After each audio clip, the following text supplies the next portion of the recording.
Welcome to Out of the Woods, the threat hunting podcast.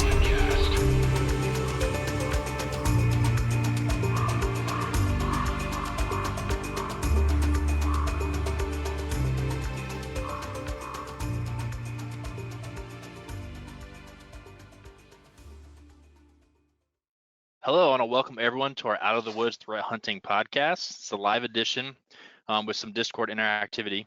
So this is what we'll come to bring burning topics related to threat hunting and security stuff that maybe we all want to talk about together. So just as a reminder, throughout the podcast, we'll be taking comments and questions from our Discord server. If you want to participate in that, make sure to sign up using the link in the welcome message. So just some brief introductions. I'm Scott Poley. We've got Mike Mitchell, as well as Lee Arkanal. If you want to check things out about us, you can check out us on LinkedIn. And also to take note, we have a cocktail recipe for every live podcast we do this way. And this week is the X Gin and Tonic. You can find that recipe in the notes. Try it, give us feedback at the end. I hope people like it or have fun with it either way. But with that, we'll kind of kick everything off with the 3 interesting artifacts that we've kind of put together to talk about. So let's jump right into that. Mike, I think you got the first one. Yep. Hey, everybody. Hope everybody's doing well. So yeah, we're going to start off today's podcast talking about the recent Rackspace ransomware. So it was an article from Dark Reading, did a decent job of walking through kind of the high level of what's happened from what we can understand. They haven't done a lot of information sharing about the event, but on December 2nd, there was a ransomware attack against Rackspace. And so the managed cloud hosting for their Exchange servers went offline. A lot of small to medium-sized businesses were affected. They still haven't talked about the root cause of the incident. But one of the interesting things is that it seems like they had a mitigation plan where they're pushing everybody to Microsoft 365. So what's really interesting about that is they're basically, they had some sort of deal with Microsoft. They're pushing people to the competitor, trying to get them access to their email, but still haven't given them access to their the full data set. So any of their old emails, they still don't have access to. So this is gonna be really interesting to follow, but I know we've covered a couple of the Exchange vulnerabilities in some of the previous podcasts. And so, first thing that comes to mind is that they were affected by the proxy nutshell vulnerability. So I'll kind of kick it over. I know, Scott, you did a deep dive on a lot of this. So any kind of high level things that come to mind here? Yeah, so one, whole thing's interesting, it being cloud infrastructure, and people kind of have wondered, well, how do we manage the risk? And I know some people's approach to, hey, we're going to put things in the cloud. We no longer have to worry about that, right? It's their responsibility. If something bad happens, they'll follow through. But when it comes to the services alone, not just like certain things being lost or data being accessed, it's kind of a big deal. And I think I read something where they started releasing things about it. They might have got hit with ransomware. Yep. On those Exchange. So, that's something where if it hits the cloud where you host stuff, regardless if they are responsible for the risk, that still hurts you as a business. So that's kind of a big thing to think about. And then it was interesting too, because I did see that they were vulnerable to the proxy nutshell, but I haven't seen where people have directly just deployed ransomware with that. But if you couldn't go anywhere else in the environment, it might be this interesting thing where, a lot of people have cleaned it up, and if that was accessible, and you could very easily do some form of ransomware with that. Kind of also interesting to kind of see that kind of play into the mix based on how long that's been out and what people have been doing. And then shoveling the business somewhere else is obviously they have to do something, but I don't know how you're going to get those customers back, right? You won't. I think they gave away free, I think it's the E5 license for those customers, right? So if you're moving off of Rackspace into Microsoft infrastructure is, pretty well touted, right? So it'd be hard for me to get pushed over and then be like, oh, everything's good at Rackspace, and then go back to that organization. This is gonna be a big rift in user base for them. But something that you brought up is really interesting that I kind of like to talk about from a engineering policy kind of high level vision is, I know about 6 years ago, there was a big push to the cloud. Everybody's, let's go move to the cloud. Everything's, off-prem. It's starting to bite some people in the butt, right? So there is an immediate kind of, you're pushing your risk off into another entity, but what they don't provide is a reliable way to back up and retrieve any of that data that you're pushing out. That's when things get very expensive to have like a split exchange infrastructure. We have duplication across two, and this is where I have a feeling is going to happen a lot more, where you're going to start attacking the cloud infrastructure and the services rather than going after the enterprise businesses that are, using those services. Especially, your ransomware gets there, it's a big hit. Sorry, Lee, go ahead. I was gonna say, it's just like, threat actors targeting MSSPs, right? If you're gonna outsource something, why not go for the people that hold all the keys? If you attack a company that has access to 6 or 7 different organizations that you're interested in, that's the way you want to go in. Now, same thing here is if you're trying to attack or lock down or get a lot of payment back, why not attack a hosting service that if you lock them down, they're probably going to have to pay off because there's multiple customers saying, hey, where's my stuff? Where's my stuff? And on the same breath, I agree with you, Mike. Like, everyone going from point A to the cloud was like, I don't agree with it, because all of a sudden you're like, yeah, we're outsourcing this. We're, the costs are cheaper. But when something happens like this, all of a sudden you don't have your data. Like, that's your data that you need. Why not like go to hybrid mode, right? Like, outsource what you can, that like if it all hits the fan, that's stuff we don't really need. But like our critical secret sauce, you hold that close to your chest. That way, if something does happen in the cloud, you have enough data to get back up and running, and then maybe limp along a little bit until that hosting company. I don't know. Yeah, it seems like putting anything sensitive in the cloud is a bad idea. I think what Rackspace is, the problem they're trying to solve is those small to medium businesses that don't have an exchange admin. Because managing exchange servers is a hellish nightmare, right? So that's one of the things I would love to push to the cloud. But again, these kind of situations come up where I just lost access to all of my email. So if you're, any type of company that utilizes email for your day-to-day business operations, and you can't get to your older emails either, like that's a big risk, right? And so that's when you need to set up maybe backup policies against those OST files for Exchange and Outlook, and any way that you can build some sort of process around that to make sure that you're still alive. But yeah, I would say like the 3 things to consider when you have anything in the cloud is like your business continuity stuff, right? Then also, what are your crown jewels as far as business goes, right? Like what needs to be, that accessible and what doesn't need to be that accessible, and then kind of walking through like your, those are tabletop scenarios, right? That you should be thinking about, what if we lose this service? How does it affect us? And what are we gonna do about it? And so architecture becomes a big piece, right? So when you merge business continuity with good architecture, a lot of these things can kind of be avoided, or not necessarily avoided, but the impact won't be as great, right?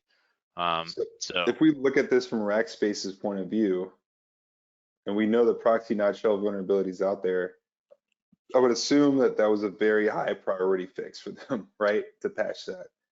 But we don't know how long this access has been around, right? This could have been an advanced persistent threat.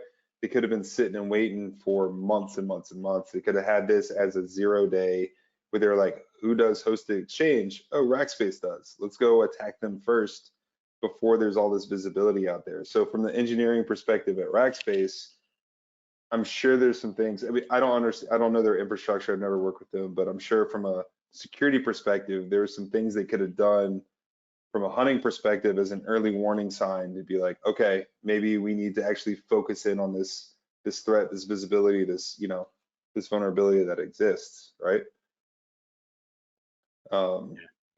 With it, I guess that would be centered around the proxy not shell, right? Maybe hunt for that, right? So Well, yeah, like you said, if it's something they knew existed and they eventually got around to it, but it existed for a long enough duration where someone could have easily have taken advantage of it and at least discovered it, right? That is a good thing to hunt for. Those are when it really becomes pertinent, when you're like, we can't patch this right away. We've got so many customers we'll impact with patching this all at once, Yep. so we're gonna have to do iterations, we're gonna have to do whatever it takes. That's when it makes sense to say, okay, well, how do we make sure that even though we did patch it, we're still good, right? Yep, Yeah. absolutely. Well, So I mean, I know that affected a bunch of people, but good luck to those guys. I know those engineers are not sleeping right now, so. Yeah. Moving on to it's the next never article. one person's fault kind of thing. Yeah, no kidding, no kidding. Right. Newman. So let's jump to the next headline. So this one I just want to kind of point out something I find interesting, right? And I don't say as close to it as I normally like to, but I think I brought it up here before, but the Pwn to Own competition. So right now they're doing the Pwn to Own in Toronto, and I think today was the last day. But it's a great competition to kind of be aware of for a number of things. One is where people go to test their exploits against the vendors that sponsor it, and they usually have some big names. They test it against smart technology, phones, different hypervisors for virtualization, and then I think they did cars. They do different types of categories of things. But I always find it the most fascinating when you see what exploits or what things certain people take advantage of. Like one that happened in 2021. There was a Zoom. They were actually targeting Zoom, and it was 3 different bugs someone strung together to get execution on someone's machine where they didn't have to touch anything. They didn't have to click or do anything. And they're really savvy exploits because they're not like the easy, hey, it's a critical exploit or a critical vulnerability. If I am able to exploit that, I get access. It's let me take advantage of this integer offset. Let me take advantage of the buffer overflowing, and then let me, and they like chain these things together, and they're usually low to medium vulnerabilities. A lot of the ones that people tend to ignore sometimes. And so it really highlights the, anyone that's ever done vulnerability management, it's like criticals and highs. I don't really know many people that go after the mediums or lows, except for when, hey, it's a bundled patch, we can just patch them all at once and clear the board kind of thing, right? There's never a priority or understanding there, and it's really hard to understand how some of those things work. But it's good to understand when those tools give you like a cumulative score, like this machine's score as far as vulnerability and risk is really high, those scenarios become more likely, right? And I think that understanding is missed by a lot of people. But this competition really highlights that really well, and there's some really savvy and cool things and some funny things people do, and they're all security researchers and companies and things like that. Are these so they're not really taking advantage of 0 days, right? These are known exploits these guys are utilizing. Some of them. Some are 0 yeah. days. Some are things they fully developed, and then some of them are like they might have discovered one little thing or they chain certain things together. So it's a kind of a mixed bag, and you'll even see when they fail or they get partial, and they get money for this. Like, they usually pay out. If you get system level access, you get $50,000 on top of whatever the reward was. So some people are getting $250,000 just by doing whatever, and then of course they get a point system, they can win the competition and that kind of thing too. It's kind of cool. Yeah. I saw they reimburse the travel expenses for the teams going out. Like, that's awesome.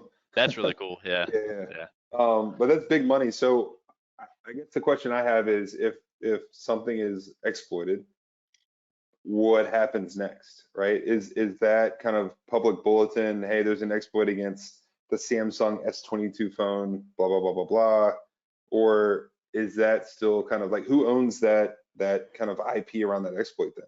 So the competition, because the things that people exploit are people that are, say, sponsoring it, it's like their way of getting like bug tested their stuff, then find things they can go back and fix. So they get access and knowledge to that. So if Microsoft has their stuff in there, people blow it out of the water, and they're like, cool, we bring that back, develop, patch it, fix it. So it's kind of a good system. There was I think it was questionable one year when people I think they do different places, and China was one of them where they thought that, oh, China's going to harbor all these things because they're not forced to disclose and all their types of stuff. But I've never been to a competition. I watch highlights and I hear about it all the time. It's super cool, and it really started with breaking out of virtualization, like Parallels or VMware or whatever. Like, how can they get to And those breaking out sandboxes is, more and more important as far as an attacker goes, because more and more things are virtualized. We talked about cloud, those types of things. So when you see how attackers are doing this or what they're looking for and taking advantage of, it's a pretty big deal. Yeah, and I think that's why I brought it up. And Lee, you just posted that link for zero-day brokers. Have you listened to that episode? Yeah, it's funny. I just did like 2 days ago, and there's a couple things I always think about when I see 0 days. And first thing in the back of my mind is like, this is coming to light, but some government, some group out there already knew existed, whether you like to think so or not. But it's always interesting because about these, first of all, these organizations and events I find are amazing because it gives all those researchers and all those hackers, we'll say hackers, a great outlet, a legitimate outlet for their skills, which, a lot of people growing up, the hacker stories you always hear, like I got in trouble at high school for changing my grades or changing my classes or whatever. And you're just like all those stories, like I heard it once and it stuck with me. If you could just take those kids and say, look what you can do with that skill. Like you can go and be stupid with it and get in trouble with it, or you could go make a living. And like the community has like taken off. Bug bounty programs. Yeah, they're everywhere now. Events like these, it's just like, man, like they really did a good job with it. And I always enjoy that. On the flip side, you always wonder who else is watching there. It's not just like a bunch of fans going to, watch these guys break into.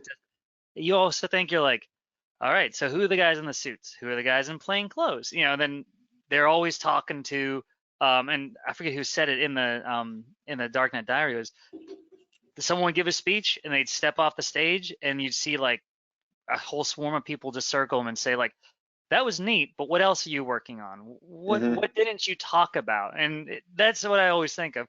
It's good employment opportunities. And I've never been in those shoes, but I wonder if how scary that is when like all of a sudden it's like, so who are you? What do you do? What else you working on? It's like, can I really talk about this here?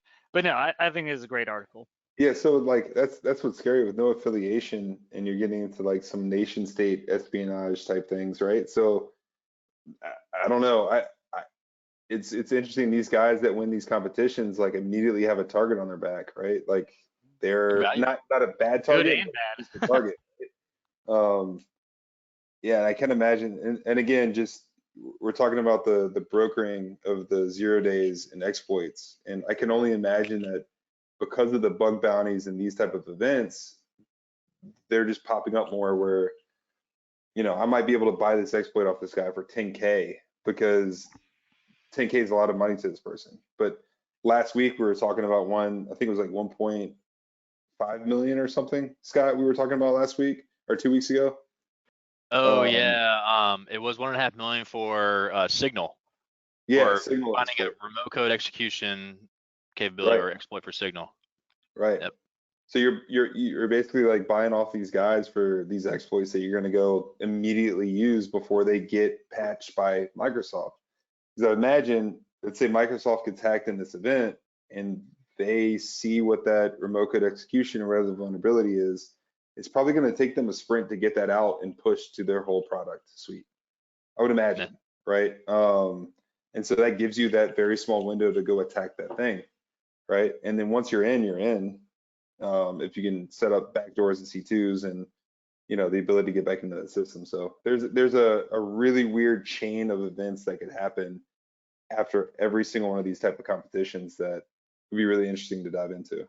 Well, I mean, for me, it's just validation for what we do, right? Like, yeah, it clearly shows that there's some really, really great products out there, but the products are so big and there's so many hands involved in developing these. It's almost trivial for really, really smart people to find ways to kind of bug them out and get them to do things they're not intended to do.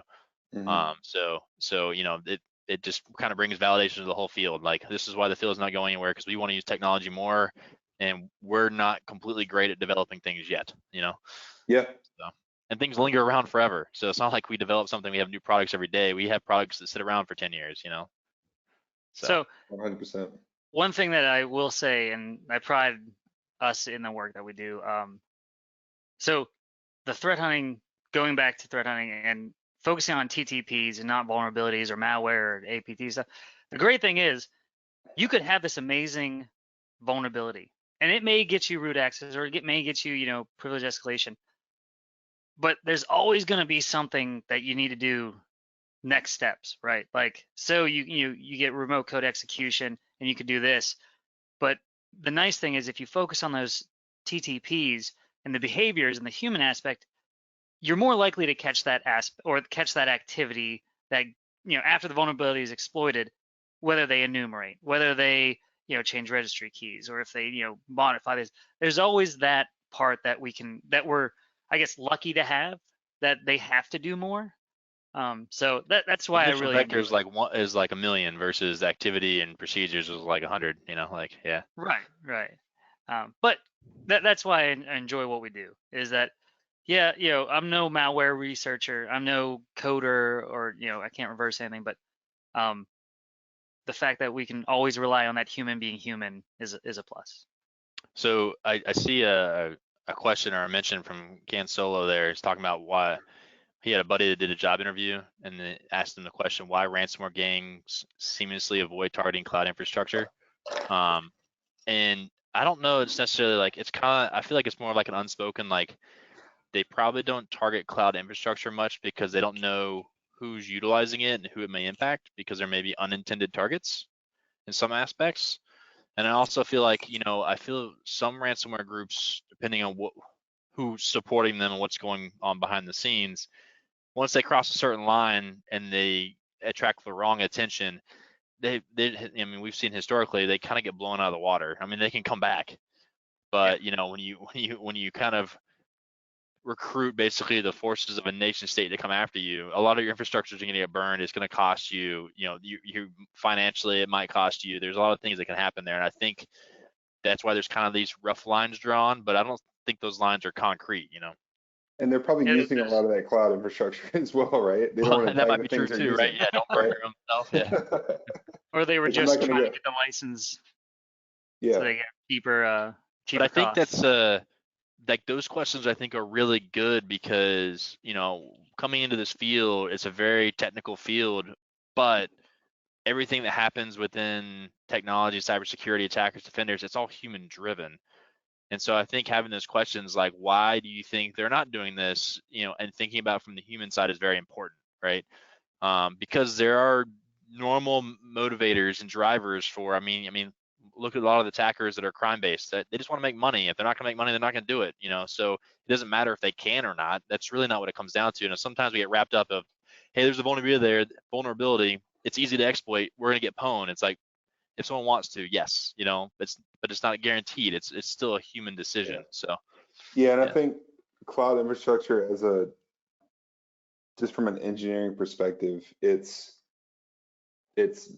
bare metal or a virtualized environment sitting in front of a web GUI that gets you access to the things that you spin up and down. But like the attack vector there is probably very small, I would imagine. You're talking about getting to the back end of everything? Of like, call it AWS, right? Like I feel like that is going to take a lot of very mature. Well, the sophistication we've seen. Exactly. Yeah. Right. And to your point, these guys just want to make money. So they're not going to go ransom Amazon, right? That's just not going to happen for them. So they can go take advantage of Rackspace, right? Who is not in the business of, they provide a service. It's very specific, but it's not just generic cloud infrastructure. So cool. Lee with the classic callback in Discord. I love it. So I was gonna try and find a great Scott gift, but I was like, man, I'm not gonna record that. Me messing around. All right, Lee, you want hit us with your great artifact find? Yes. So this was actually shared to me by Raider, who's in here today, and I absolutely loved it because I know I think we talked about personal malware labs or just labs at home last podcast, and I remember when I first got my server, I was like, well, I'm going to try Splunk. So I threw Sysmon on my virtual machine. I had just enough memory to run Splunk and one virtual machine with Sysmon on it. And it was the community license. I think was it like 500 gigs? 500 cap, I megs. think 500 megs. It's Yep. 500 And something, yeah. Yep. yeah, so Megs. something, not a lot. So you So blew out of the water. within a minute, because I was like I knew Sysmon config wide open was going to be a lot of logs, but I was like, maybe I could use the sim to actually help me exclude things and work on it. That didn't work because I'm pretty sure it was 2 minutes of log ingestion just killed the license. So I was like, all right, we got to use Elastic. So I heard about the ELK stack and I started digging, and I took like 3 or 4 old articles and like pieced them together on how to stand it up. Like it was like this mess of like, because I couldn't, like, I was reading the Elastic documentation. I am no admin. I am no Linux guru. So like this was a big step and a big struggle for me. At the end of the day, I won. It wasn't the prettiest, but it worked. And I'm doing all this hard work and trying to figure it out. I finally got it up and running. I got Sysmon going, and I'm having all these logs and great time. That's what I'm talking about. But I think I heard of the SOF-ELK. I heard about that a couple years back, and throwing that on a virtual machine, just like installing everything, was great because it gave you all the tools, and it was just a lot of people a lot smarter than I am put this together. It was like for a SANS course. And I was like, man, like that's a great resource to have. And then I've never messed with KAPE, but looking at the article and what it is and what it can do was just amazing. Like, and it even says like this is like the incident responders tool. Like it should be a must in the incident responders toolkit. And I was like, man, if I had this back then and I threw that on my lab, like I'd be having so much fun. But I just wanted to share that with everyone because it's a great resource. It's a great tool to have. If you are standing up a lab and you're technically inclined like I am, yes, or it's a struggle, then this is a great opportunity to actually try and grow outside your means. Because I'm a threat hunter. I love endpoint logs. I love network logs. And that's it. Like I'll tell you, I lean heavily on our infrastructure guys like Mike and Alex. I'm like, hey man, I need this done. Alex, can you help me out? And he's like, yeah, I got you. And like 5 seconds later, it's done. And I was like, I've been struggling with that for like the first hour and a half of the day. He's like, it's what I do. And like, I love that. But there's always that place to grow. Can you give the listeners a quick rundown of what KAPE is? I will if you want. I love KAPE. Yes, please. That'd be great. Go. All right. So yeah, I discovered KAPE. I think it was Rob Lee was talking about it, not the Dragos Rob Lee from SANS, but the other one. I think it was a Cyber Shield, but it was such it's basically the best forensics collection tool you can possibly use. So it has a bunch of different modules for things you'd pull out forensically locally on a machine, like from the data files and everything. But what's so cool about it is it's incredibly fast. It pulls from all the shadow copies too. It deduplicates all the data and keeps all the folder structures and loads it and stores everything in like a virtual disk. So then when you get that image, it's like everything you need for incident response and forensics. You can basically double click, the virtual disk, it loads it, and you can use any tool that you'd use forensically, and all your data is ready to go, and you can interact with it, natively as if, because things are where they're supposed to be. And what's funny is what they did is what I was dying to do when we had our SOC, because we have, we were using a big data solution. And I was thinking, how great would it be to use KAPE to pull out some stuff like shimcache and things like that. There's very informative and easy to find threats, but it's not something that's logged. It's like in a DAT file that you have to parse and pull out, kind of stuff. And KAPE could do it. And I was like, man, if we can just remotely run KAPE, and get snapshots essentially across the environment, and then do diffs and do some big data analysis, do things like that. Man, imagine how many things we could find. But we didn't have a great way to do that and then dump it somewhere and things like that. And sure enough, like these guys did it, right? Did exactly what I wanted to do. Now there's a lot of sources they can definitely go after, because KAPE has tons of modules and it's kind of dependent on other tools to parse things for you too. But it's such a cool tool. So yeah, love KAPE. and it keeps growing, keeps getting better. So if you guys don't know what it is, it's super easy to use, and it's definitely worth just playing with. Yeah, that's awesome. I mean, I've been using Elastic since like 1.0, and Lee, it is a struggle. It's a lot easier to get spun up now, especially the full. They don't call it ELK stack anymore. It's just Elastic.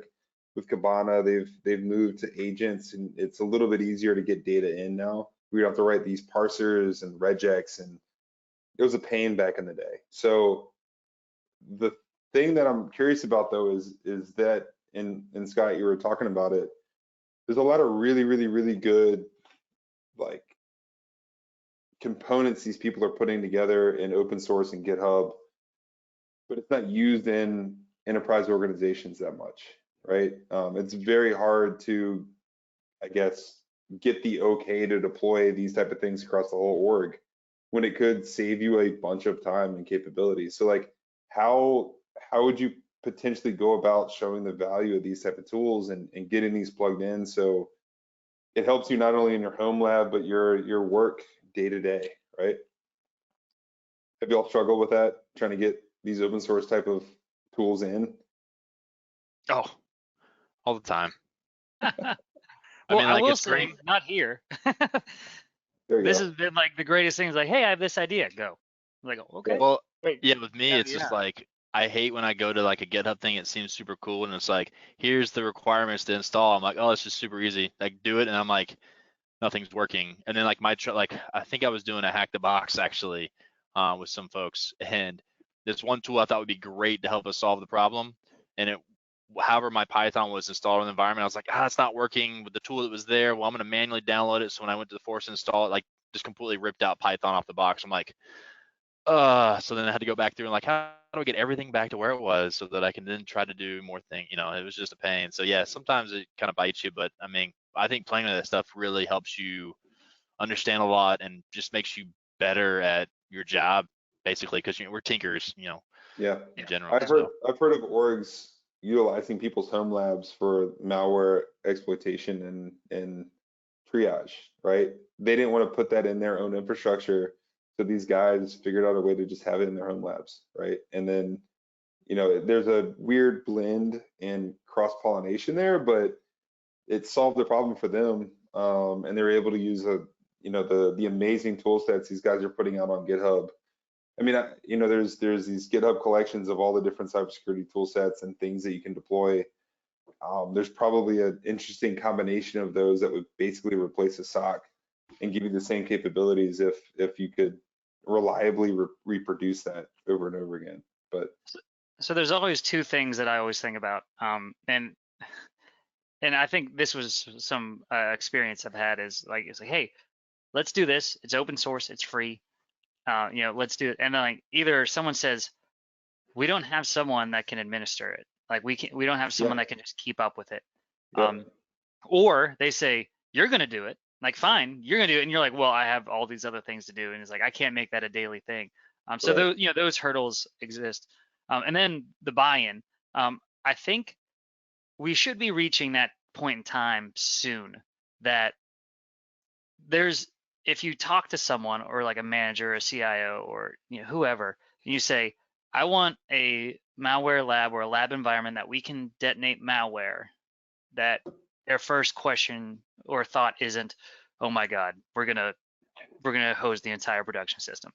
Like that is like old school thinking, and I get that, as we're getting smarter, we're all getting older.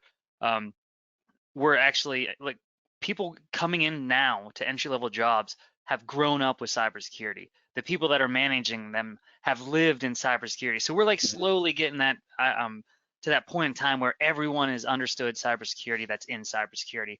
You're not just a like a Linux admin filling a spot.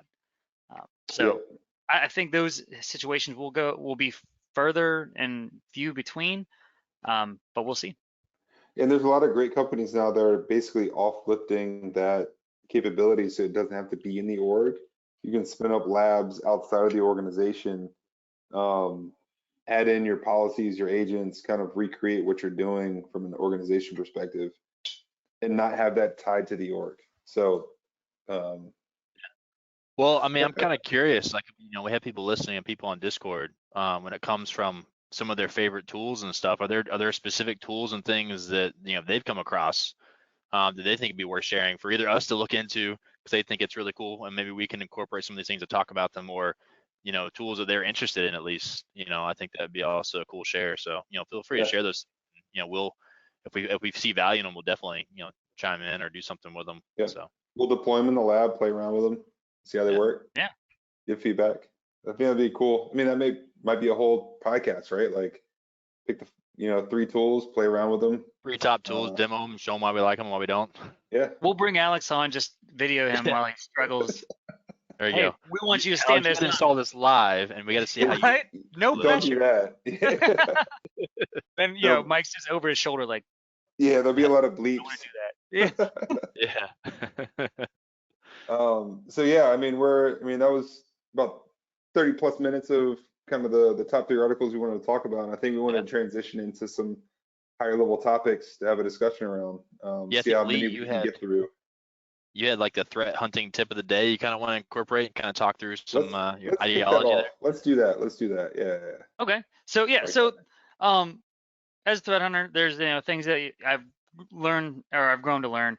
And one of the questions that either customers or people in the community that are asking me questions, because I'm always willing to connect to people, and the first thing I normally say is like, feel free to ask me any questions. Like, please pick my brain, because the more I can share to the people trying to get into cybersecurity, become threat hunters, like the better they are starting off. And then if you have a better starting point than I do, I have a feeling that you could get smarter and get better than I ever will be.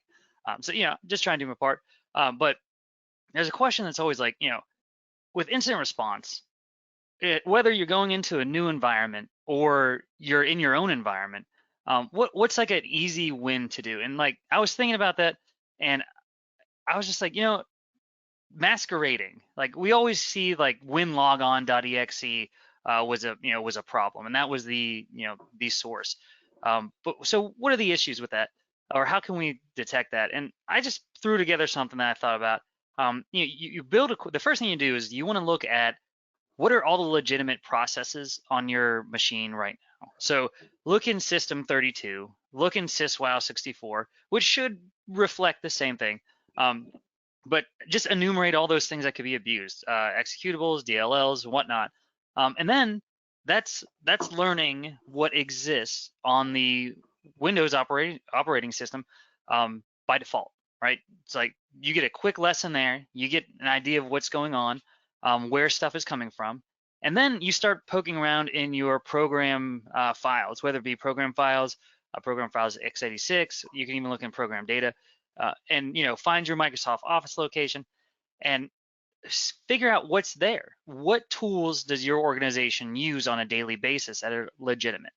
Find the directory, find where it lives, map everything out using a SIM, EDR, whatnot, but find those processes and enumerate them.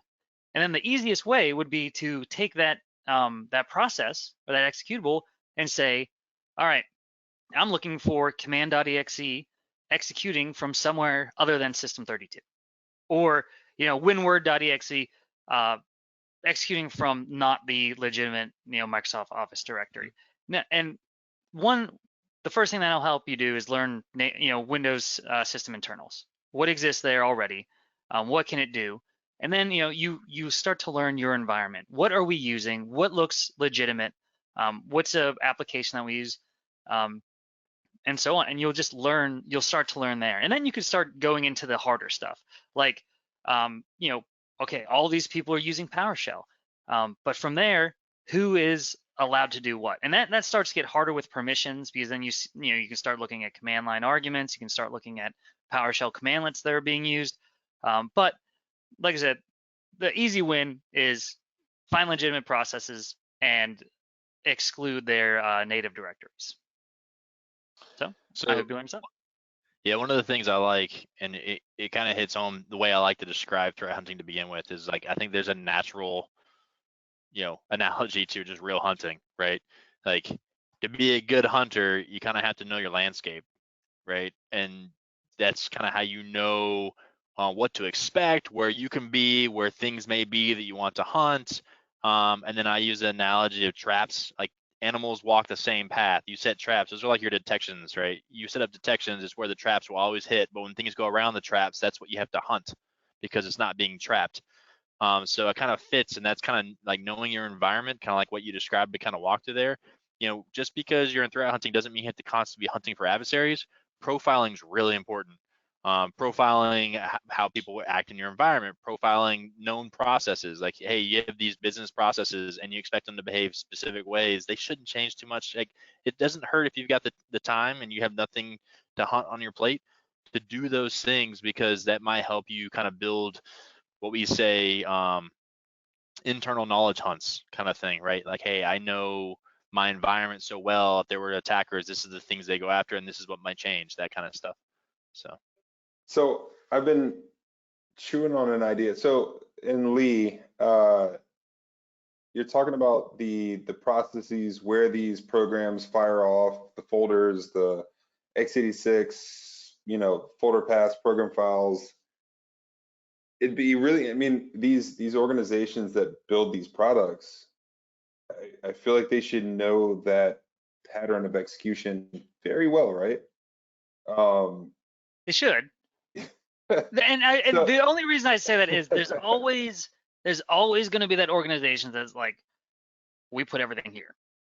Anything we apply, we're going to move it and put it here, right? So you're going to run into that hurdle. So any of that customization around the installation paths and how things are manipulated, right? Well, right. like people that run thing from, like, say, services from admin shares, which you shouldn't do. Right. But they might do that because that's easy for them to deploy services that way. Okay.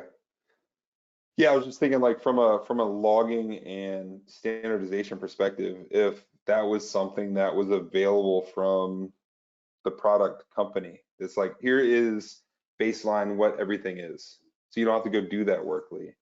But I think everything you were just talking about is an amazing first step to understand an environment. Is like, just do that for a week or 2 weeks, right? Yeah. Hopefully your admins are administrating and installing things from a central location. I think, I'm trying to think if CrowdStrike does it, but like, you have these tools that you can basically have your standardized, policies around, these are the acceptable applications. You have your whitelisting, right? And then be able to just monitor that from a SIM perspective, right? Okay. Yeah. I mean, honestly, if I would get hired, that would be the first thing I would try and do. That's like, what I would like to spend time doing. Yeah. Yeah, like looking back at when I first came to First Energy as a SOC analyst, it was more of drinking from a fire hose and trying to learn what to do. Because that was when I went from network operations to keeping the communication going to being like, hey, you have to think like a security analyst now. And that was just like, wait, what? And it was brutal. But now, knowing what I do now, if I would sit in an organization, I would sit there and just start enumerating everything. Like what lives here, what exists here, how's it look? What's rare and what's not. That's kind of how how you expecting to have that much log data, right? Like, that's a big problem with security tools now. Like, you might have a year worth, 90 days. I know some companies are touting like 400 days. I mean, that's the biggest issue is the legacy data that you might be missing, right? Yeah, that's true. Yeah, I mean, I like to take bite size. Like, I would probably profile me and then compare me to others, and then like expand out from there. So you're saying personas, right? So you have an admin, you have a salesperson, you have hopefully there's some standardization, but you can get those kind of buckets of data. You kind of can break things up. You can you can slice things many different ways, but the approach is kind of the same. You're just approaching a different kind of target set or grouping sets together kind of thing, and then compare and contrast. I mean, it kind of becomes a long tail analysis type approach in general. But just understanding what's there, because like the worst thing you do is you see something you've never seen before and you're like, that looks bad, and you're like, and admin's like, we've been running this on every machine, this is what we use for this. You're like, oh, I've just never looked into that, so of course it looks bad to me, Right. You see some PowerShell. I've always done it here. Right. Yeah, no, that's really interesting. I feel like there's a product around that. I was just chewing on it for, I kind of went like eyes head down. I was like, oh, I feel like there's a thing that could solve that problem. But yeah, Okay, we'll talk later. yeah, exactly, exactly. No one. This is Fight Club. So yeah, Mike, I think you got the next big topic to hit on here. Yeah. All right, so kind of at a high level, and I know you guys have done probably this more than I have from just from my background from an engineering perspective, but talking about information sharing. And so I know there's a lot of supposed industry standards, organizations, government agencies that have tried to standardize the process of information sharing, going to, CISA, the traffic light protocol. I think ISACs are big, so the retail ISACs, financial ISACs, groups of industries that are trying to share information about their particular verticals. If we get into the software side, I know MISP, which is more about Intel sharing, but they really try to standardize on the capability to share indicators of compromise across a bunch of different organizations if you have it configured correctly. And typically this seems to be more akin to the threat intelligence as we know it today, where it's indicators of compromise, it's domains, IPs, hashes, heuristics. But I think there needs to be kind of a different approach to step a little bit above that and get a little bit more high level about this approach. And so in this conversation, have you two deployed information sharing capabilities in your past? I know you are both prior military, so there's a lot of that communication, but we can kind of start there. Have you done it? And then if you have, what problems have you seen with that process? Yes. No. So, Yes, right, moving for on. problems.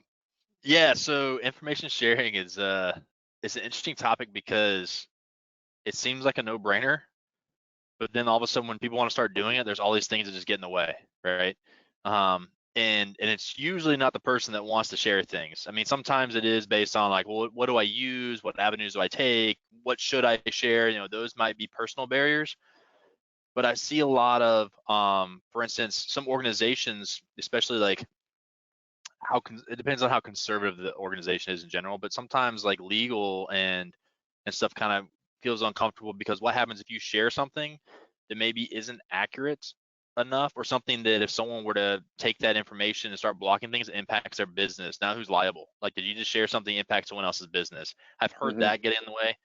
To me, I feel like, that's part of like the agreement in sharing. Like there should be some, if I'm going to share things and you're going to receive things this way, there's a disclaimer, right? That should take care of that. I've also seen where it's just not easy because everyone wants to review everything that goes out the door. Well, we don't want you to share anything about our business, about our processes, about our users, about whatever. And it's like that privacy kind of aspect of it, which, has complications, especially when you start worrying about compliance. Like, what if you share something and it shows we're not compliant because we did something that we shouldn't have done, and now that's out in the open. And, whether or not you handle it properly or not internally, that's not how you want to be identified as not being compliant. You want to be able to self-report those things, right? And in a way, you probably could make that part of the process. And then, like I said, knowing what to share. So this is where I think it's interesting, because I think IOCs, when it comes to threat intelligence, should be a no-brainer. I know historically some people didn't want to share IOCs because they're like, I give away this information, adversaries learn that I gave this information away, and then now they can adjust. But what we've seen being threat hunters is those IOCs adjust all the time now, because we talked about cloud infrastructure. We talked about all these easy things that are to change. It's the techniques that they can't adjust very easily.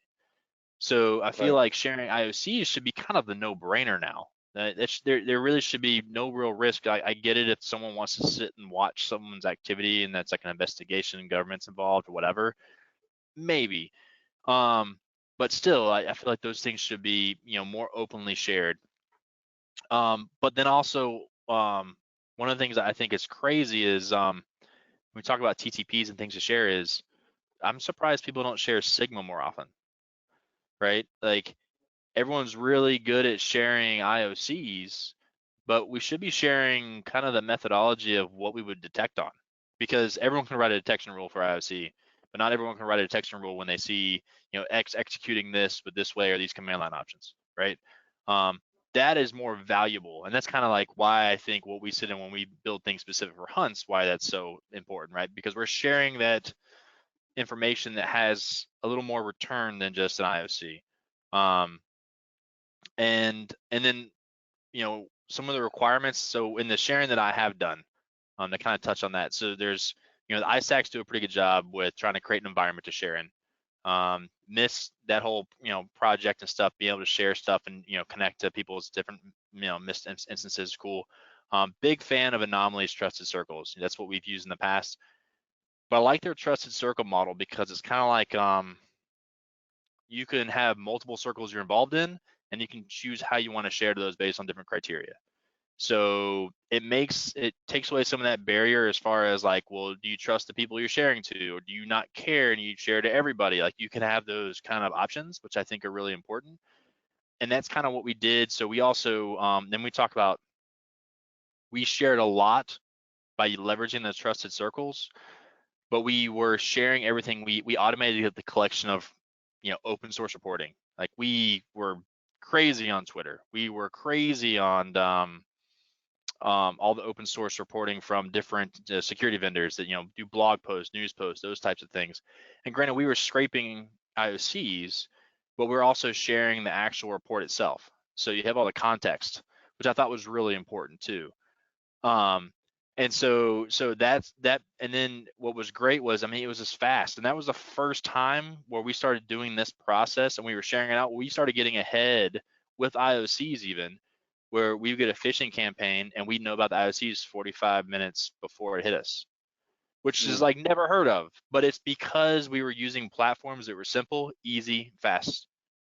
Right. And I think those are like the requirements you have to have is sharing. The second you have to go through days of, well, we got to fill out this form, we got to have this approval, we got to do, that doesn't facilitate the need that's required for sharing. And IOCs, like I said, should be simple. I get, but then the other thing I think that is also hindrance of sharing is everyone only waits to share if they're impacted or attacked, right? Because that's like the system's built around that. Hey, if you're seeing this activity, share it. So people are like, well, I'm not going to share anything unless I see activity. It's like, well, that's kind of a bad model, because if you do see activity and it's really bad, you may not want to share it because all the other hurdles that I mentioned before. So then there's already things naturally blocking that. And then if you're not being attacked, then you're not participating. But there's so many things we learn as security professionals from day to day that we can like, hey, I researched this, I found this really cool attack, I found this cool technique, I found whatever, this interesting thing that doesn't really relate to me, but I think it's valuable. We should be able to categorize what we share and just share information. And we should keep that pipe full. And then obviously the other requirement I'd probably stitch on that is make sure you're using something that can be easily ingestible in different things you use, right? I think that's why government has those standards for the type of stuff they use, right? Is so that it makes it easy, like sticks format. Well, we can ingest sticks and we can do this with this, that, or whatever. That's great. That's why you kind of need to standardize some things. But what we share should probably be a little more open-ended. So kind of went on a raging soapbox there. But I hope I kind of touched on some of those things that you were asking about. No, you hit all the points that I was thinking about. Like, just spewing out IOCs is, it's easy, but like, what win do you get? You get that easy win of, are we impacted or not? But the thing that I always think about is context is so important. That if you have that context of how the attack went down, you have the full report in front of you. That's where you can start digging out the behaviors, the TTPs, and start stitching it together and work out a plan. Also, you mentioned knowing what to share.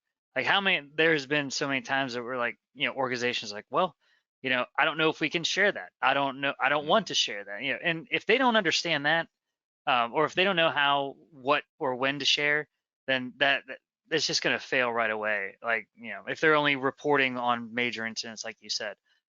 then you have hurdles. But if you have a nice, well-oiled machine that's just, hey, like you said, the trusted circles, you have that good environment of saying, here's what we know, here's what we do, go after it. Well, what I thought was really cool, kind of the policy we put in place when it came to sharing, was the easy thing to meet those requirements was, hey, if we got it from the internet, we're sharing it. It was already out there. We may have found it first. We may have published it out to all of our sources that are all in this collected circle, whatever. There's no reason for us to hold on to information we found that was freely available. Now, the decisions really then came down to the things that weren't freely available that we had to make. I was more apt to share things that I thought would help people. But I thought that was an easy policy, and I think that's why we were able to pull in so much threat information into the platform, because we were just scraping things that were good sources continuously. And we automated that, right? Made that process really easy. Even to the point where I think I even had the, shortcuts on the phone, on the iPhone, right? Where you can do automations, where if I found something interesting on Twitter or on my phone, one of my analysts, Chris Collins, I'll give him a call out here. He basically wrote a shortcut, and it was basically saying like, yeah, if you find something interesting, there's two shortcuts, one from Twitter, one from a URL. You put in there, it throws it into our platform. We ingest it, and then we strip out all the IOCs and anything associated with it, and then we'd automatically start detecting on those retroactively and moving forward. Like, really cool process, and I could do it from home on my phone, which I'm already using my phone anyways to do these things and look at things. And the only thing I'm doing is like, can I remember this tomorrow to do something with it, or will I have a million other things to deal with? So it was great.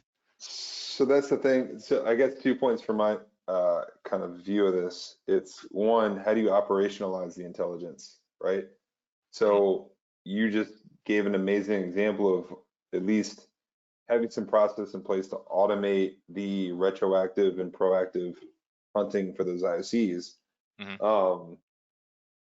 Coming from my experience in the source space, I would go into organizations that just wanted to do automatic blocking of those IOCs immediately. And so that's where you get into, that's a tricky place, right? There's one thing to detect something, but there's one thing to put in process to just like block things altogether, right? And so it's really just an understanding of how to operationalize that data set properly, where you're not exposing yourself to a lot of risk. If I block Google today, or DNS, or some sort of like AWS external IP that we use for services, right? And we've heard horror stories about that all over the place. The one thing I would say to the circles come into play, right? The auto blocking thing, and a good policy that we thought about in a process for that is, if you're getting things that you want to try to implement auto block policy, have something that automatically looks back 30 days of any activity. If you saw no activity the past 30 days, there's a good chance if you were to automatically block it, you're not going to impact business that day. Now, if you have like quarterly or annual processes, maybe you reached out to specific sources that are, more than 30 days, but go long spans without talking, you might impact yourself there and be aware of those. But I mean, that there's ways, I think, to diminish some of those negative returns. And that's great logic. Like, it's not immediately block it, but let's look for it first and then understand what that actual service or process is before we make a determination. So that's where you need to still have those human pieces in play to make those kind of decisions. And then I guess the other part of that is where the ISACs really come into play is, and Scott, you said you want to share everything you can to your groups in your trusted circles because you're hoping that they would do the same for you. So especially when you get into industry specific sharing, where financial ISAC, if I'm bank A and I get attacked today, bank B is probably going to be attacked at some point in the future, or they have in the past. So that's where it's really important to be able to share those indicators of compromise or intelligence or Sigma rules or detections or whatever you have within. I mean, there's competition, but I mean, you're all trying to make money. It's a capitalist society. Well, but you have to kind of, I feel like security analysts are below that level of thinking where like, unless you're a security vendor, it's like there's no competition. Like, we all want to do really well at our jobs, and so like there's no like, hey, I know something, and if you knew it, it'd really help you out. Like, we're a culture where we want to share and help each other. Absolutely. So it just strikes me weird when there's people that don't want to share because they feel like they're given like the only value that they have, selling their soul. Right. And that's what's really cool about the culture of cybersecurity that I think I've seen is like, with all the analysts that I've worked with in banks, financials, products, healthcare, they're just looking out for their next guy, on the front lines, right? Like we're all in this together, where they're not overly concerned with, they're concerned with the business, but they're going to protect the guys next to them if they can, right? Like, the level of pressure is on everybody within this industry. Yeah, and honestly, even if you have all that knowledge, are you going to be that one security analyst that stopped the ransomware attack because you knew exactly what to do? Like, you know what I mean? Like, it's not like you're going to be like, I've been there, I know. Like, you could know all that information and still not do anything. Yep. But you mentioned putting a block in place. So I remember doing that. You always do the 30-day check. And if you think about like, once you block something, how hard is it to get off that block list? Because then you have to justify, like if you go back 30 days or 90 days and keep looking and say like, look, we're not seeing any of this activity, let's just let it go, versus saying block it immediately. And now we have to go back and do a lot more work to justify why we're pulling it off the block list. And then that makes, that can make you look bad, or that could put a lot of anxiety on your management, or like, That's a good point, because that is resources the bigger those lists get too, right? Yeah, like, hey, we're going to review the block list. Like, okay, we got to go back and go through all those things. But it's just always harder to undo that work, in my opinion. Yeah, I guess, how would you review a block list? Let's say you have 4,000 IP addresses on that. No one does. You have to go back and review it, right? You just start over. You wipe it and you start over or something, right? Like that's not a task that can be realistically done by a human person, right? Like you might go automate looking up those IP addresses against intelligence, virus total or whatever, and unblock them one by one. But yeah, it seems like the value you get from that is really nil, right? Right. So that's when you just end up growing these lists, and they end up being 1 million indicators long, and you honestly don't know what's on them anymore. There's no way to know what's on them and contextualize them. So it's not like it's an IP address, but it's not like it's an IP address with the threat and the link that you found it on and the situation and why you blocked it. There's none of that metadata. It's just an IP on a massive list. That big umbrella saying no. Exactly. Well, I've seen some automation or some processes where it'll hit a list and it's like a watch list, and then activity starts going to it. Then there's an action to try to go block, based on the human, like, hey, we saw this, it's been on this list and it's supposed to be bad. And then there's that human interaction to basically say yes or no, but all the process is carried out at that point, right? Right. So, but yeah, there's just like creative solutions. Some of it comes down to the business models, people have to work under, like, where do they do their business? How's their business done? What would be the impact and how quick you have to be to respond, that kind of stuff. So, yeah, I think it'd be easier just to have a whitelist and then block everything else. Maybe. Whitelists are easy until you start talking about cloud services. Exactly, right. I think there are some cloud services that are doing a better job of, here's my DNS and here's all the IP addresses that we operate on, right? To give you a fighting chance to be able to build a whitelist around those. But like, never block Netherlands, because a lot of bad comes out of Netherlands, but a lot of hosted services come out of Netherlands. As an example, we went through geo-blocking, and that was something we learned was like, hey, we have no reason to have Netherlands traffic, and we have all these IP spaces that have just known bad activity, and then all of a sudden all of our things went down, and we're like, why are we using things? Oh, it's just being routed that way. Yeah, it's just Netherlands has great hosting services. Dark fiber, something. Yeah. Who knows?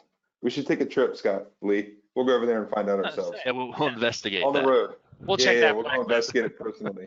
Yeah, exactly. Physically check the block list. All right, so I think we got time for one more if you want to tackle another topic, right? Yeah, Lee, do you want to jump on yours? Yes, my favorite. Something that I personally suffered from in my last role. I was lucky enough to survive it and then make it here. But it's imposter syndrome. So, like I said, the first 4 years, or I guess the first 3, no, it was 4 years of my cybersecurity journey, I was at First Energy.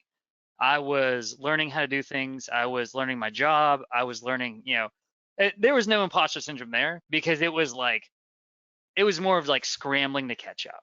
Like, I don't even think I ever thought like, man, what am I like?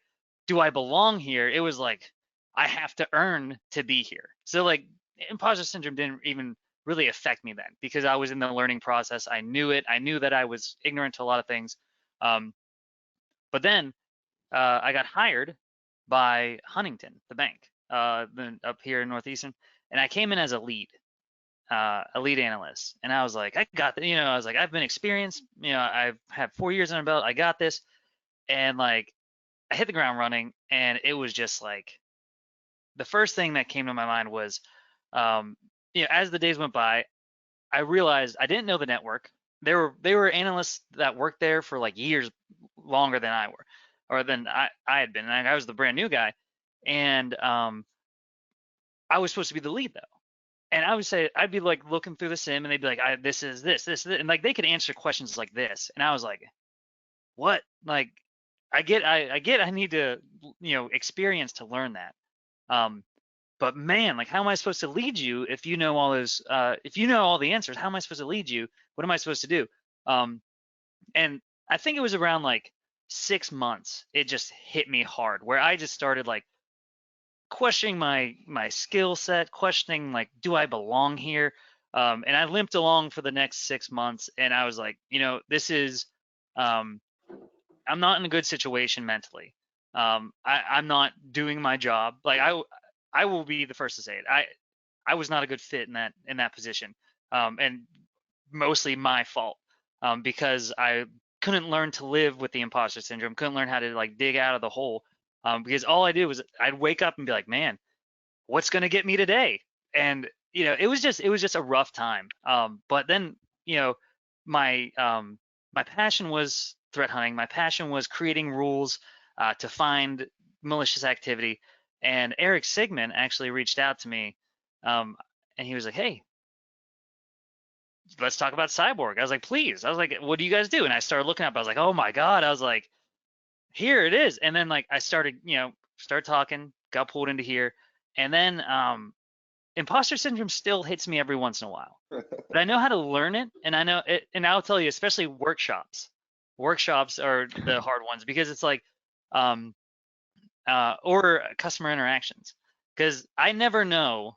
I don't want to ever treat everyone like I know everything that I should know all the answers, and you're just listening to me and you're going to learn from me talking. Because I know there's people out there that have been doing this job a lot longer than I have, and I know they know a lot of stuff that I don't.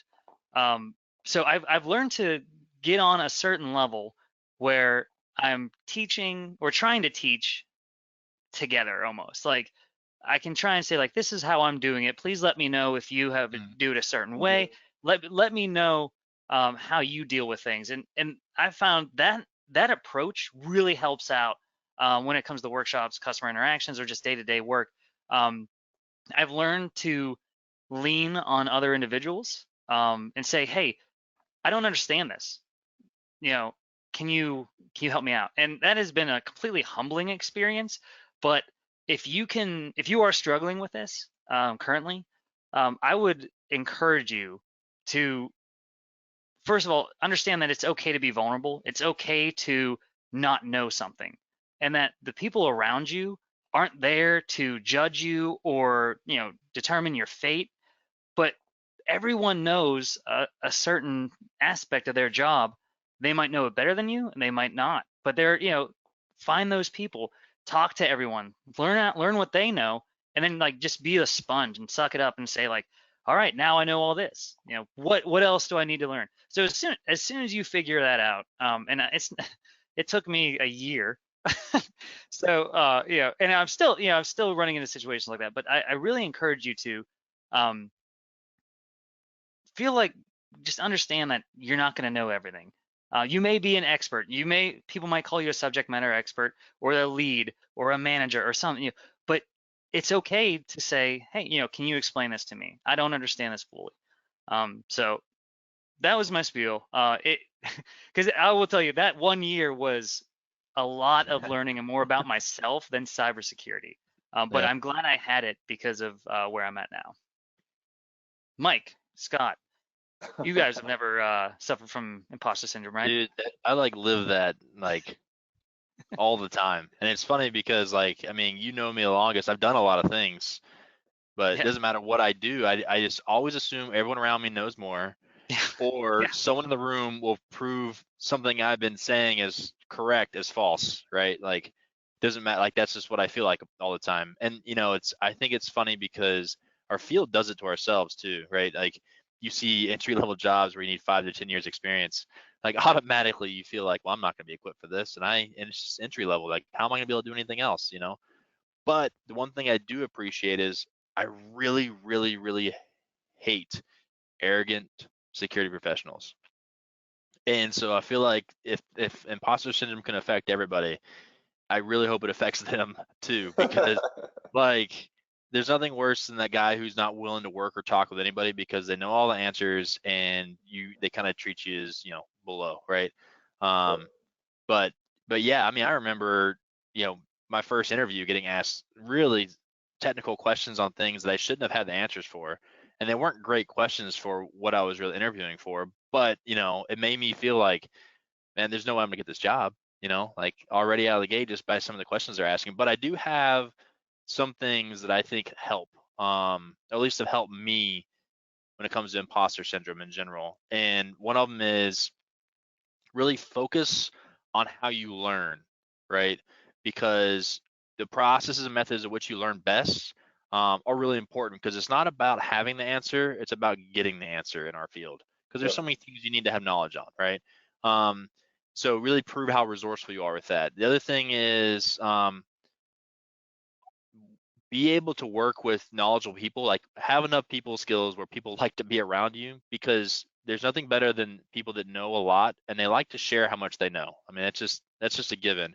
And if you're truly interested in learning from them, they're more willing to overshare to the point where you might not be able to absorb everything, but that's a good way to basically kind of be mentored unintentionally for some of that stuff. And then another example of like, you know, maybe there's an incident or something going on that you don't know anything about and maybe you don't feel like you can be an asset. Be an asset in other ways. Like, hey, one thing that everyone fails to do in incidents and things like that are document things. Be the person that documents things. That's a great way to be where all the information pours in, where you get exposed to all of it.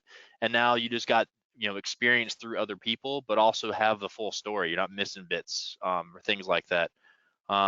So there's so many ways to kind of show value, but just always be hungry.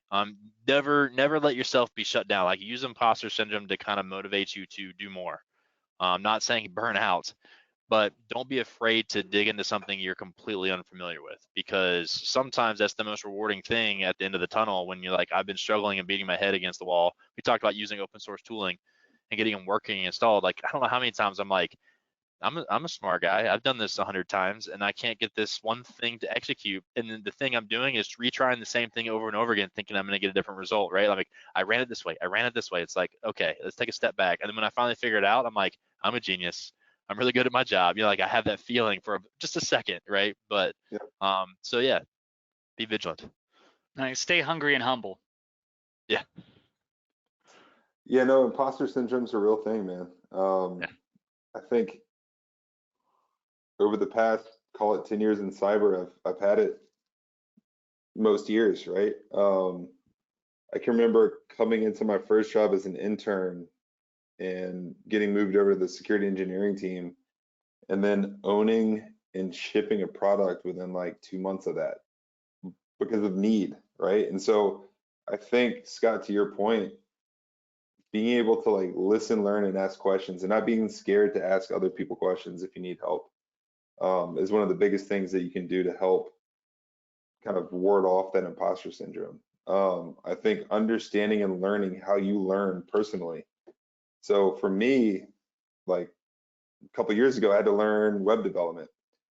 I remember sitting on my computer, banging my head against the desk because it took me a long time to understand those concepts. But like knowing that I am a little bit of a slower learner when it comes to that kind of thing helped me kind of you know, figure out that like I can get there, right? I know I can get there.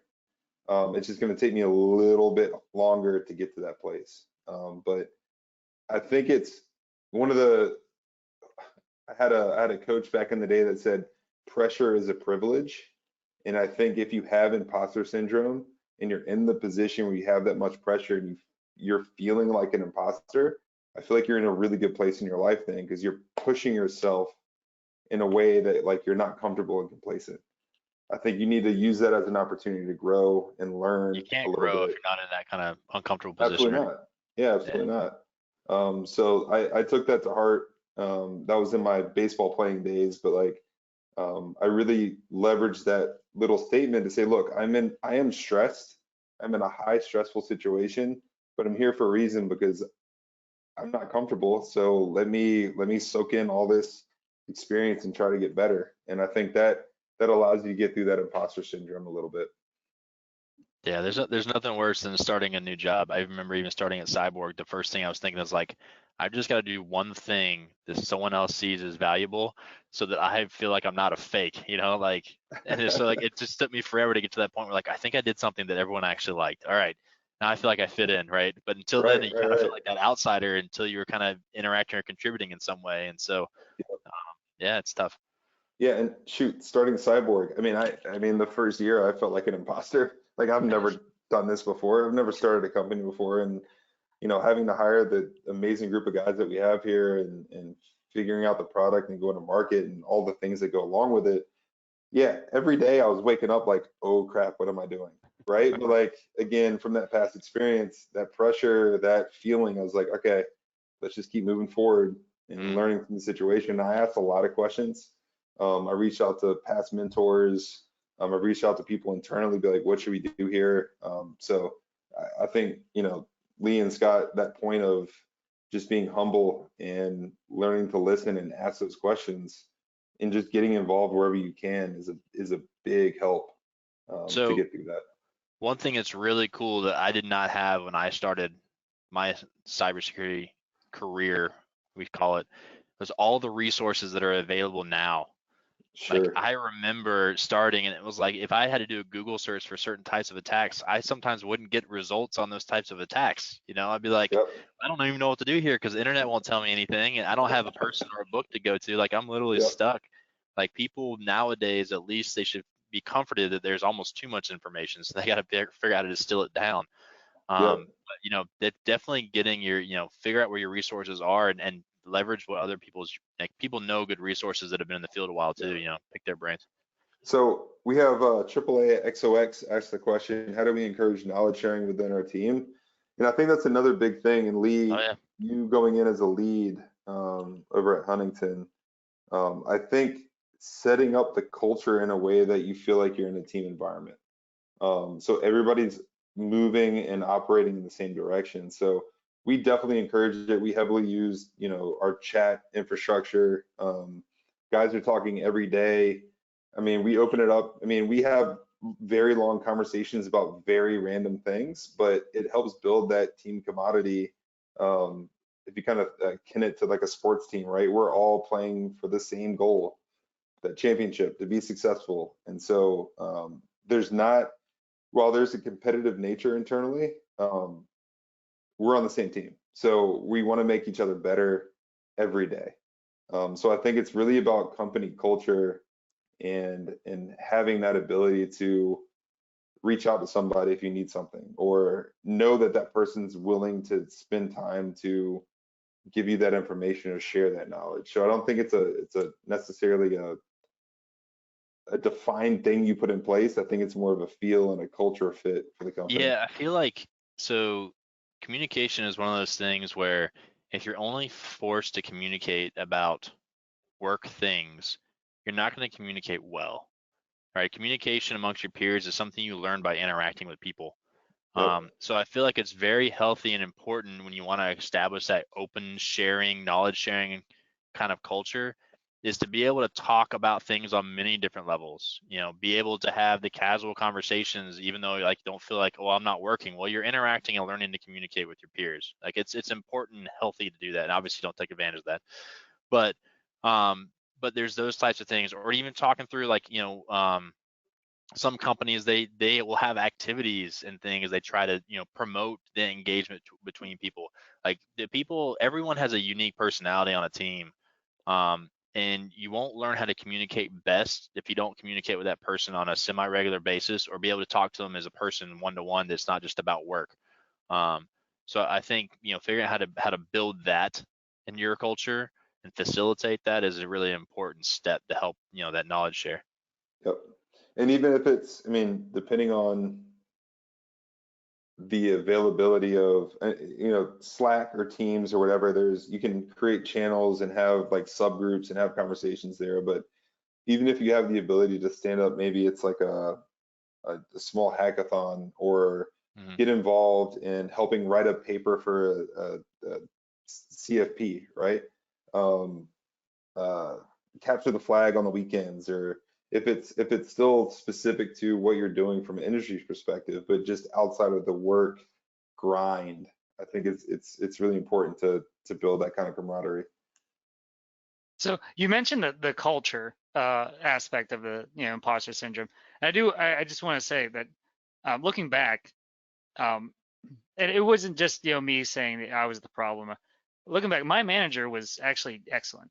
Yeah, and there was a lead that was on the same level as me who was much more experienced. They were great. Looking back, like they did everything you said. They tried to engage me. They tried to talk. They tried to get me motivated by putting me in different situations. I was just so much in my head. I was like, I'm supposed to be leading, but I'm failing. I'm dragging the whole team down. That I like. As that, like I said, that whole year, or that the whole series was just it was just I think I had to have that time in my life. I had to learn how to deal with it. I had to learn what it felt like, and then how to manage, which I'm very grateful. Differently? What would you have done differently? I would have I would have talked a lot more. I would have talked to all the people I was supposed to be leading. I'd get to know, what are we looking at? What's your strengths? Teach me about the network in this spot, or what's your strength? Teach me about that. And I would have definitely sat with them more and more and more, and leaned on them, like actually learned from them, versus being like, I need to know the answer if they ask me a question. Yeah, and sometimes a leader doesn't have to know everything, but they just utilize the people around them to make themselves better, right? So lean on them for their expertise, and So one of that the is things something I learned. one of the things I've always leveraged a lot, because I feel like, especially the imposter syndrome, there are emotions that are tied to people's strengths and weaknesses. So when you start to talk to people, even on the job, casually about the job, when you find out the things they love about their job, they're probably going to be strengths. So those are the go-to people when you have questions about specific things. Things people are really worried about or scared about on their job are probably their weaknesses. And if you know anything about those topics, that's another area you can engage that person and try to make them feel more comfortable. So just knowing what people love and hate about their job are kind of ways where you can kind of interject and kind of figure out how you function as a team, right? What people love and not like doing, kind of thing. So yep. No, I love these kind of conversations. I think this is awesome. It relates to everything we've been talking about from a technical or cybersecurity perspective, but I think it's things that aren't talked about enough, right? Yeah. We get real and real vulnerable. I love it. So I think we're at the top, right? Yep. Call it, Scott. You got the outro? I'm pretty sure if I think we'll have a poll that goes up so we get some feedback on the X-Gen and Tonic for anyone that tried it out. I personally, I kind of liked it. The time and the cranberry went really well together. But for the next live podcast, you'll see the event come up, and you'll see what we drink there. It's going to be the Moscow Malware Mule. Ooh, so prepare yourselves. It should be a good one as well. I hope everyone enjoyed the podcast. We love talking to everybody, friends, colleagues.